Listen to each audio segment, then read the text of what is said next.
အားလုံးပဲမင်္ဂလာပါရှင်တဲ့ဖုန်းမှာကြိုဆိုပါရစေပရီးမီးယားလိ30ခုအဖြစ်ချက်စီကတော့ Manchester United အသင်းကိုလက်ခံကစားမှာဖြစ်တယ်ပရီးမီးယားလိ30ခုအဖြစ် Manchester United နဲ့ Chelsea အသင်းတို့ရှင်မြန်ကစားမဲ့ပွဲကိုပွဲကြို30ကြည့်အောင်ကျွန်တော်တို့ United အသင်းကတော့ Chelsea အိမ်ကွင်းမှာတွားရောက်ရှင်မြန်ကစားမှာဖြစ်တယ်အဲ့ဒီပွဲမှာတော့ United အသင်းရဲ့ဒဏ်ရာရကစားသမားတွေက Diller တို့ Lanio တို့ Dalot တို့ပြန်လည်ပါဝင်နိုင်ခြင်းမရှိပေမဲ့ Europa League Final Tottenham Hotspur နဲ့ရှင်မြန်ကစားမဲ့ပွဲမှာကတော့ United ဒဏ်ရာရကစားသမားတွေပြန်လည်ပါဝင်နိုင်မှုအတွက်ကိုအခုတည်းကစူးစမ်းအထောက်မှုတွေရှိရလို့နီးပြအမုံနဲ့သတင်းစာရှင်းလင်းပွဲမှာတော့ပြောကြားခဲ့တာပဲဖြစ်တယ် United အသင်းနဲ့ Chelsea အသင်းနဲ့ရှင်မြန်ကစားမဲ့ Premier League ပွဲစဉ်ကတော့တကယ်ကိုကြည့်ကောင်းအောင်မဲ့ပွဲစဉ်ပွဲဖြစ်တယ် Chelsea အသင်းကပေးထားတဲ့ကြေးအကြည့်ရမယ်ဆိုရင်လည်း United အသင်းကိုနိုင်မယ်လို့ကိုပေးထားတဲ့ကြေးပေါ်ဖြစ်နေတယ်တလုံးသွင်းအဖြစ်ရှုံးဆိုတဲ့အနေအထားတစ်ခုက United အသင်းကို Chelsea အသင်းကအပြည့်အဝအနိုင်ရရှိသွားမယ်ဆိုတဲ့ပုံစံတစ်ခုနဲ့ပေါက်ကြေးဖောက်ထားတာဆိုတော့ Amorim ရဲ့ United အသင်းကဒီနေ့ပွဲမှာ Chelsea အသင်းကိုဘလို့တွေဒုက္ခပေးသွားမှာလဲဆိုတာကိုကျွန်တော်ကတော့ရင်ကုန်စိတ်လို့ရှာဖို့စောင့်မျှော်အောင်မဲ့ပွဲကောင်းတစ်ပွဲဖြစ်တယ်လို့ကျွန်တော်ကတော့သုံးသပ်ရှင်တယ် United အသင်းကတော့ Chelsea နဲ့တွေ့ခဲ့တဲ့သုံးပွဲကိုပြန်ကြည့်ရမယ်ဆိုရင်တော့နီးပြ Amorim လက်ထက်မဟုတ်ပေမဲ့နီးပြ Nestor ဝိုင်းလက်ထက်အဲ့တဟာလက်ထက်မှာရှင်မြန်ကစားတဲ့သုံးပွဲမှာ United အသင်းကတပွဲနိုင်တေချပြီးတော့တပွဲရှုံးခဲ့တာပဲဖြစ်တယ် Chelsea အိမ်ကွင်းမှာတော့ United အသင်းကို 4-3 ဆိုတဲ့ရလဒ်နဲ့အနိုင်ယူပြီးတော့ United အသင်းကတော့အခုလက်ရှိယာဒီမှာတော့ 1-1 ဆိုတဲ့ရလဒ်နဲ့တေချခဲ့တယ်အခုလက်ရှိပွဲကတော့နီးပြ Amorim ရဲ့လက်ထက်မှာပထမဆုံး Chelsea အသင်းနဲ့ရင်ဆိုင်ကစားရမယ့်ပွဲဆိုတော့တကယ်ကိုကြည့်ကောင်းမယ့်ပွဲဖြစ်တယ်ဒီနေ့ပွဲမှာနီးပြ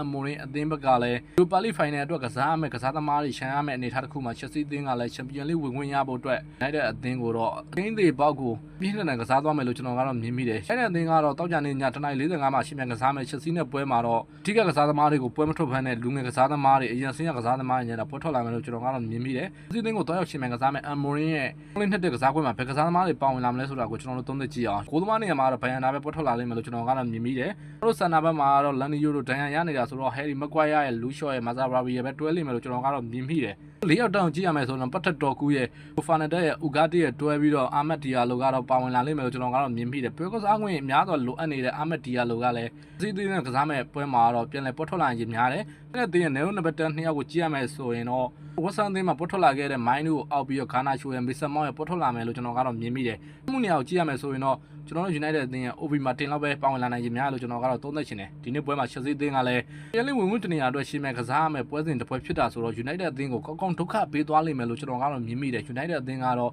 အိုးထွက်ဖို့မှလည်းအရင်နေထားသလိုအခု Chelsea အသင်းမှာလည်းရလက်တွေထွက်ပေါ်လာအောင်မှလည်းဆိုတာကိုရင်ခုန်စိတ်လို့ရှားဖို့ရစောင့်မျှော်အောင်ပဲပွဲကောင်းတစ်ပွဲဖြစ်တယ်လို့သုံးသပ်ရင်းနဲ့ပဲကျွန်တော်ရဲ့အစီအစဉ်ကိုအဆုံးသတ်ပါရစေ United Football ကမယုံသတင်းများကိုနှစ်စီတင်ဆက်ပေးနေတာမို့ like and follow လေးလုပ်ပြီးသွားမြတ်ရရက်ခံပါတယ်အားလုံးကျေးဇူးထူးတင်ရှိပါတယ်ခင်ဗျာ